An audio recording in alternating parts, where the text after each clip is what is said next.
Assalamualaikum warahmatullahi wabarakatuh. Kami dari kelompok 5 angka 3B. Pada kesempatan kali ini kami akan mempresentasikan tentang siklus buku besar dan pelaporan. Di sini perkenalkan, nama saya Anissa Syaranti Wangking. Cinta Purborini. Saya Putri Amalia Rukmana. Dan kemudian materi pertama akan dibacakan oleh Putri. Sebelumnya izinkan saya untuk menjelaskan pendahuluan dari bab 12, yaitu siklus buku besar dan pelaporan. Siklus buku besar dan pelaporan terdiri atas kegiatan pengolahan data yang berkaitan dengan proses pemutakhiran atau updating akun-akun buku besar dan pembuatan laporan yang merupakan ikhtisar hasil operasi perusahaan. Dari diagram yang akan saya jelaskan di slide berikutnya menunjukkan peran penting siklus ini dalam sebuah perusahaan. Dari gambar tersebut dapat dilihat bahwa siklus ini berinteraksi dengan siklus yang lain dan berbagai pihak, baik eksternal maupun internal. Siklus ini juga menerima informasi dari berbagai sumber, antara lain yang pertama, informasi tentang transaksi reguler atau siklus pendapatan, siklus pengeluaran, sistem produksi dan akuntansi biaya, dan sistem penggajian. Yang kedua, informasi tentang kegiatan investasi dan pendanaan. Lalu yang ketiga, angka-angka anggaran yang dihasilkan oleh bagian anggaran. Yang keempat, penyesuaian yang dihasilkan oleh bagian akuntansi. Next slide. Oke, selanjutnya di sini saya akan menjelaskan tentang diagram arus data pada siklus buku besar dan pelaporan. Dari diagram ini, ada beberapa penjelasan dari elemen-elemen. Yang pertama, siklus pendapatan, memberikan data terkait penjualan dan penerimaan kas kepada siklus buku besar dan pelaporan. Lalu, siklus pengeluaran, mengirimkan informasi tentang pembelian dan pengeluaran kas ke siklus buku besar dan pelaporan. Lalu yang ketiga, sistem akuntansi biaya, menyediakan data terkait harga pokok produksi untuk dicatat dalam buku besar. Lalu yang keempat, sistem SDM atau penggajian, yang memberikan data mengenai biaya gaji dan upah kepada buku besar. Lalu selanjutnya direktur anggaran mengirimkan angka anggaran yang digunakan dalam pelaporan keuangan dan analisis. Selanjutnya jurnal aktivitas investasi dan pendanaan memberikan data terkait aktivitas investasi dan pendanaan yang dicatat dan dikelola oleh siklus buku besar. Lalu selanjutnya jurnal penyesuaian yang digunakan untuk mencatat penyesuaian yang diperlukan untuk pelaporan akhir. Selanjutnya ada laporan keuangan, yaitu hasil dari proses buku besar yang berupa laporan keuangan disampaikan ke berbagai pihak. Yang pertama ada kabak keuangan, lalu para manajer, pengguna eksternal, dan direktur keuangan. Selanjutnya akan dijelaskan oleh rekan saya.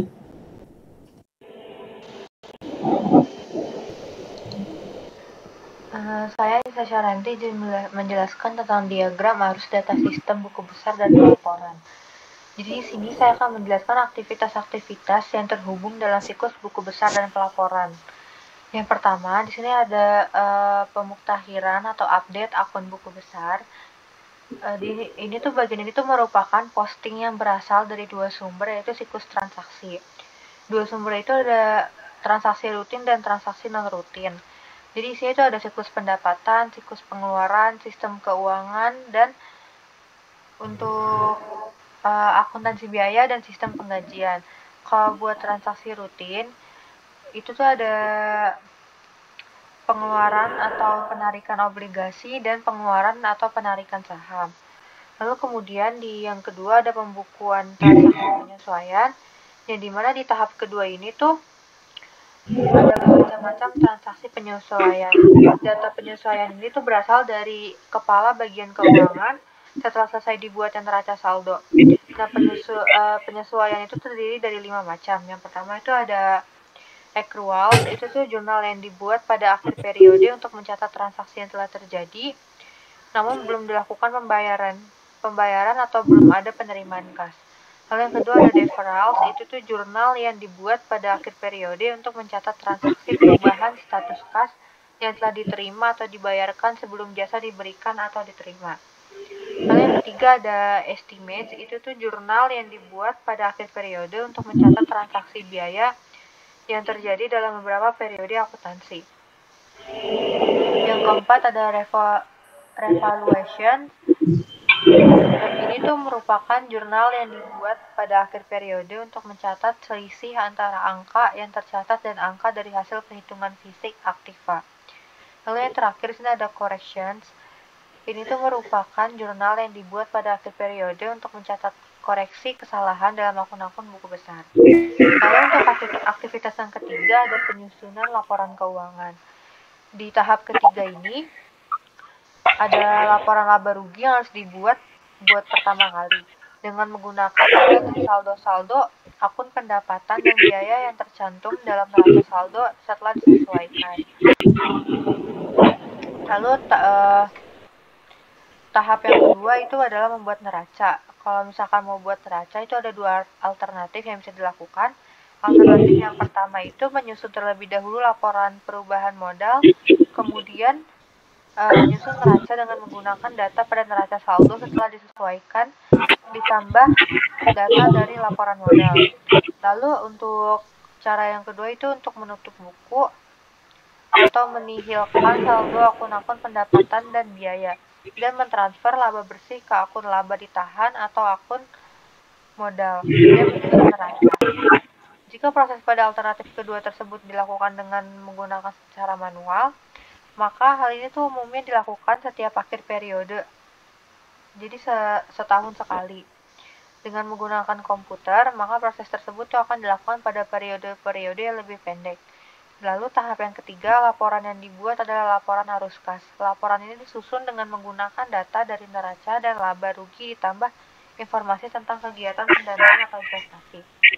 Lalu untuk aktivitas yang terakhir atau yang keempat, ada penyusunan laporan manajerial. Yang dimana tahap akhir dari siklus buku besar dan pelaporan adalah pembuatan berbagai macam laporan manajemen. Pada dasarnya laporan manajemen itu ada terdiri dari dua, yaitu ada laporan kontrol buku besar dan laporan anggaran. Kalau laporan kontrol buku besar ini tuh berupa daftar jurnal voucher yang diurutkan berdasarkan nomor urut, nomor atau kode akun, tanggal dan daftar saldo akun, dan kemudian laporan itu akan digunakan untuk mengecek ketelitian proses posting. Lalu kalau laporan anggaran itu digunakan untuk keperluan perencanaan dan penilaian kinerja. Anggaran operasional atau operating budget itu berisi anggaran pengeluaran dan pendapatan untuk setiap unit dalam organisasi. Oke, materi selanjutnya akan dijelaskan oleh rekan saya. Oke, saya Cinta Purber ini akan menjelaskan tentang peluang pemanfaatan teknologi informasi. Di sini peluang pemanfaatan ini terdapat menjadi 3 hal. Yang pertama itu ketepatan waktu, pemutakhiran buku besar. Dalam sistem informasi akuntansi modern sering menggunakan pemrosesan online untuk memutakhirkan buku pembantu pada saat terjadi transaksi. Pemutakhiran yang segera semacam ini menyebabkan catatan buku pembantu selalu menunjukkan informasi terkini dan dapat memperbaiki kualitas pembuatan keputusan. Nah, sedangkan saldo akun buku besar secara tradisional tidak dimutakhirkan dengan segera karena akun-akun buku besar tidak langsung digunakan untuk pembuatan keputusan operasional. Sebagai contoh, keputusan tentang penambahan jatah kredit kepada pelanggan didasarkan atas informasi tentang saldo dan batas kredit pelanggan secara individu yang terdapat dalam akun pembantu. Akun buku besar tersebut hanya menyimpan informasi tentang saldo piutang kepada seluruh pelanggan. Nah, informasi yang tersimpan dalam akun buku besar digunakan untuk menghasilkan laporan kinerja periodik. Biasanya organisasi membuat laporan untuk pemakai intern setiap bulan. Sedangkan laporan untuk pemakai ekstern itu setiap kuartal atau triwulan. Akibatnya, akun buku besar hanya dimutakhirkan setiap 1 bulan sekali. Kebijakan semacam ini ternyata menimbulkan 2 persoalan. Yang pertama itu karena buku besar hanya menunjukkan informasi yang akurat sesaat setelah proses pemutakhiran dilakukan, maka buku besar tidak dapat digunakan sebagai salah satu sumber data bagi pembuatan analisis what if oleh manajemen. Untuk saat ini, dalam situasi perubahan yang terus-menerus terjadi dan sangat cepat, manajemen harus secara konsisten memantau dan menilai ulang kinerja keuangan organisasi agar tetap sinkron dengan tujuan strategik organisasi. Perusahaan harus mampu mengubah rencana kerja secepat mungkin untuk merespon perubahan yang terjadi di lingkungan bisnis. Lalu persoalan kedua itu, bahwa berbagai macam penundaan karena dilakukannya proses pemutakhiran bulanan akan menyebabkan penundaan penyusunan laporan keuangan. Nah, untuk mengatasi persoalan di atas, saat ini banyak perusahaan yang mengadopsi untuk menyelenggarakan sistem buku besar secara online. Lalu yang kedua itu proses penutupan buku bulanan. Pada umumnya perusahaan ini diuntungkan dengan ditemukan cara baru yang dapat mempercepat proses penutupan buku bulanan. Dari pengalaman yang ada, terbukti bahwa laporan laba rugi bulanan yang telah berumur 2 minggu memiliki manfaat yang terbatas untuk pengambilan tindakan koreksi yang segera. Selain itu, pengurangan pengerjaan menutup buku akan memberikan tambahan waktu bagi para staf akuntansi untuk menganalisis data dan memberikan nasihat kepada para manajer operasional tentang tren dan isu penting yang terkait dengan perusahaan. Dengan demikian, potensi penghematan waktu yang diberikan cukup banyak. Nah, salah satu cara yang dapat dilakukan untuk mempercepat proses penutupan buku bulanan ini yaitu dengan melakukan konsolidasi antara subsistem dalam sistem informasi akuntansi yang saling tumpang tindih. Lalu yang ketiga ini adalah pembuatan laporan keuangan. Teknologi komunikasi dapat pula digunakan untuk mengurangi waktu dan biaya dalam pembuatan dan penyebaran laporan keuangan. Contohnya, Kepala Bagian Keuangan dapat mengakses database laporan keuangan publik seperti NAARS dan EDGAR untuk memperoleh contoh atau gambaran bagaimana perusahaan lain menyajikan informasi dalam sebuah laporan. Demikian pula dengan formulir dan peraturan pajak dapat diakses dari kantor pajak melalui internet. Sebaliknya, sebuah laporan keuangan perusahaan dapat tersedia bagi publik melalui internet. Sebuah perusahaan juga dapat menyampaikan laporan keuangan pokok dan laporan pajak secara elektronik ke Bapepam dan kantor pajak. Selanjutnya di sini, pada gambar 12.3 ini terdapat bagian alir siklus buku besar dan laporan online. Nah, di sini itu terdapat dua bagian, yaitu ada bagian keuangan dan kepala bagian keuangan. Nah, pada bagian keuangan ini, data keuangan dapat berasal dari berbagai subsistem atau berbagai sumber, nah, seperti dari penyimpanan online berupa jurnal transaksi dan pemasukan data online berupa jurnal penyesuaian dan jurnal standar. Nah, data ini kemudian akan masuk ke proses pemrosesan transaksi akuntansi online yang akan disimpan permanen ke dalam buku besar yang nanti sebagai pusat pengelolaan data keuangan. Di tahap ini juga terdapat kegiatan manual, yaitu membuat daftar jurnal, dokumen membuat daftar jurnal yang akan dicek oleh kepala bagian akuntansi. Dan kegiatan manual yaitu membuat file jurnal poster. Nah, pada bagian buku besar ini juga sebagai file induk untuk menjadi pusat kegiatan pengelolaan keuangan pada kepala bagian keuangan, dan di mana ada proses pemrosesan inquiry akuntansi. Nah, yang akan menampilkan laporan itu seperti status akun untuk bagian akuntansi, proyeksi arus kas untuk keuangan, analisis audit untuk audit internal, dan anggaran basis realisasi untuk manajemen.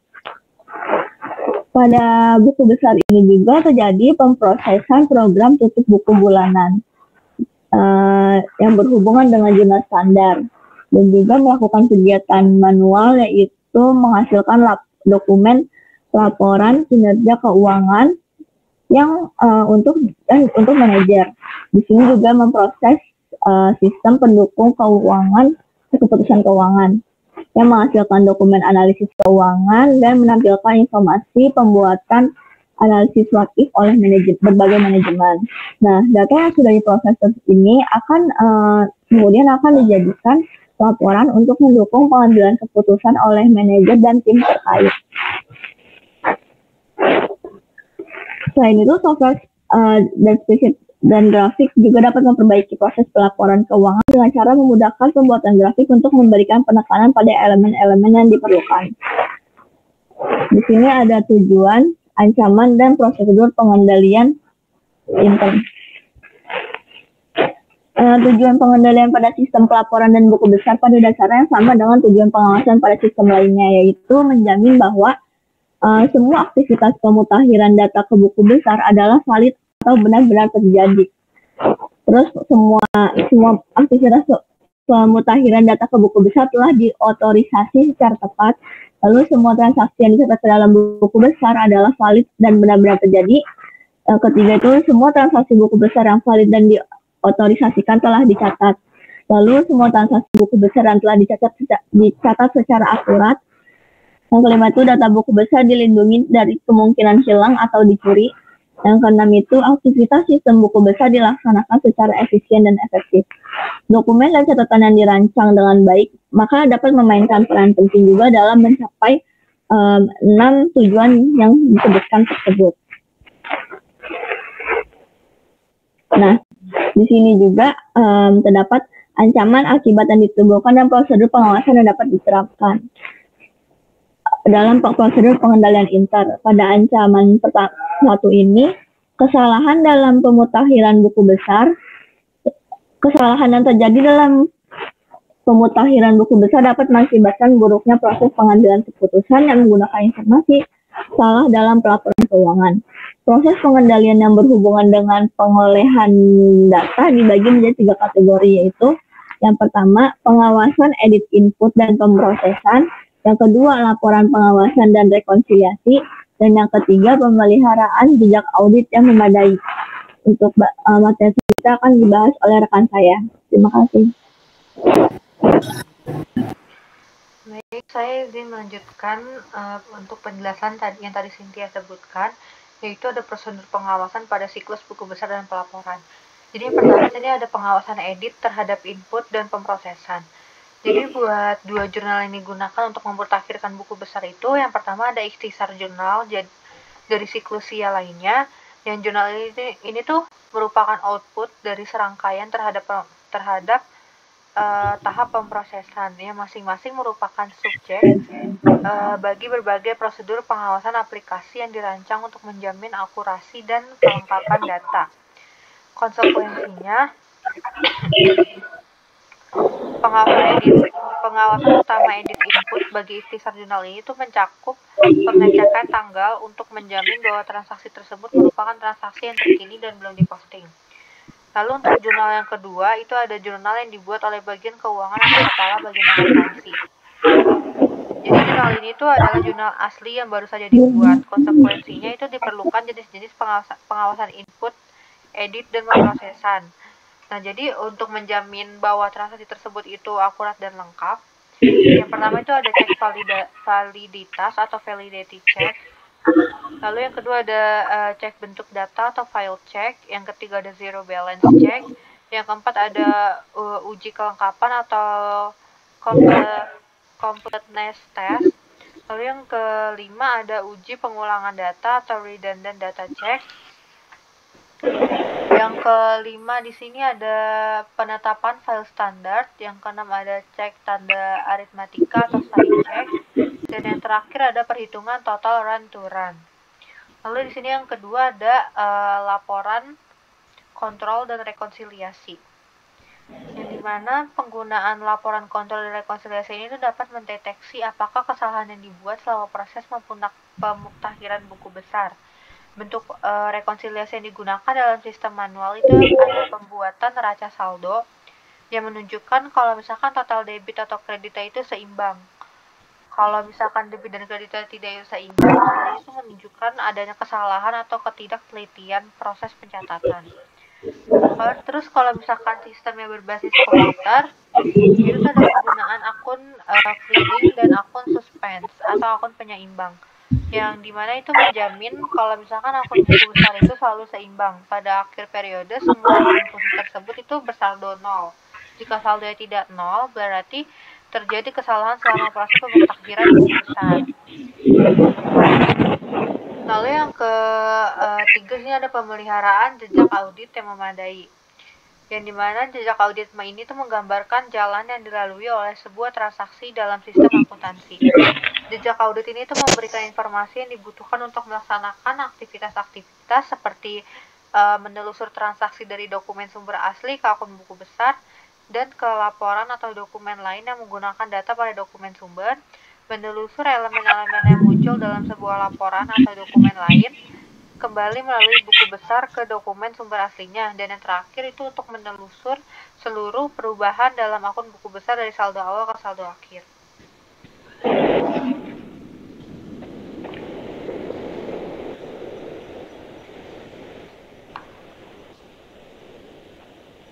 slide, Cin.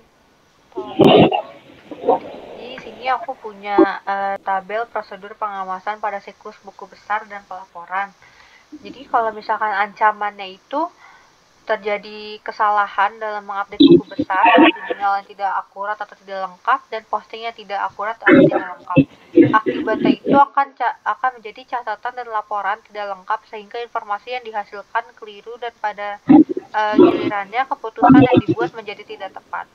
Nah, kalau misalkan untuk prosedur pengawasannya, yang pertama itu ada pengawasan edit input dan pemrosesan, lalu yang kedua ada rekonsiliasi dan laporan kontrol. Terus untuk ancaman yang kedua di sini ada akses ke buku besar secara tidak sah. Akibatnya itu tuh ada kehilangan data penting atau rahasia, buku besar tidak akurat dan menutupi pencurian. Lalu untuk prosedur pengawasannya di sini ada pengawasan akses dan jejak audit yang memadai. Lalu untuk ancaman yang terakhir itu ada kerugian atau kerusakan data buku besar. Akibatnya kehilangan data dan kehilangan aktiva atau kas. Untuk prosedur pengawasannya, di sini ada prosedur backup dan rencana pemulihan kerusakan. Materi selanjutnya akan dilanjutkan oleh rekan saya.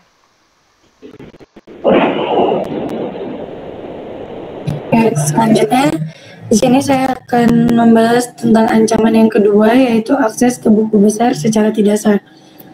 Jadi, akses ke buku besar oleh karyawan yang tidak berhak dapat berakibat data yang bersifat rahasia bocor ke tangan pesaing atau merusak validitas data buku besar. Akses semacam ini juga dapat menciptakan peluang untuk melakukan pencurian aktiva. Oleh karena itu, perusahaan perlu memiliki sistem pengawasan yang memadai untuk mencegah akses ke buku besar secara tidak sah.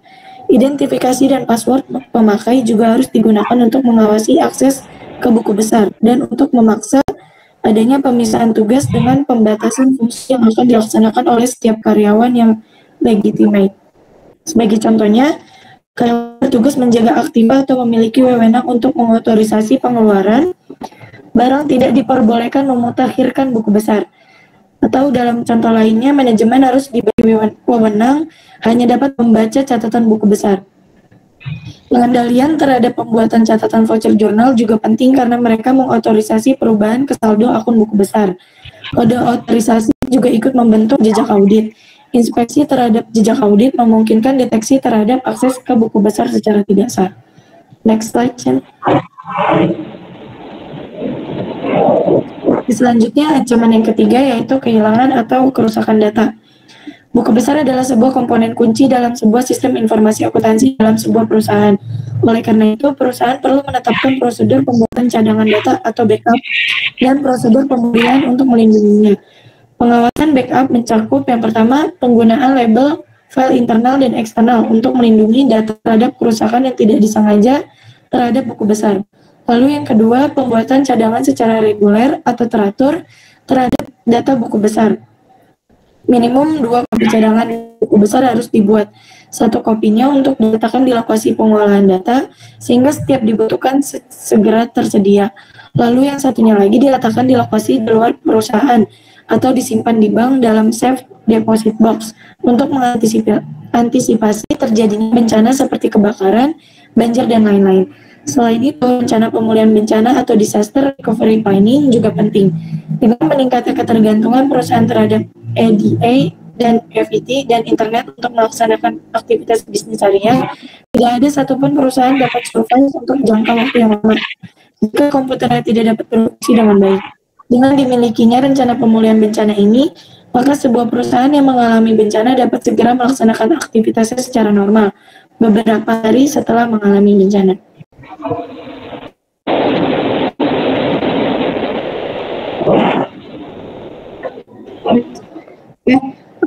Itu saja yang bisa kami sampaikan. Kurang lebihnya mohon maaf. Wassalamualaikum warahmatullahi wabarakatuh.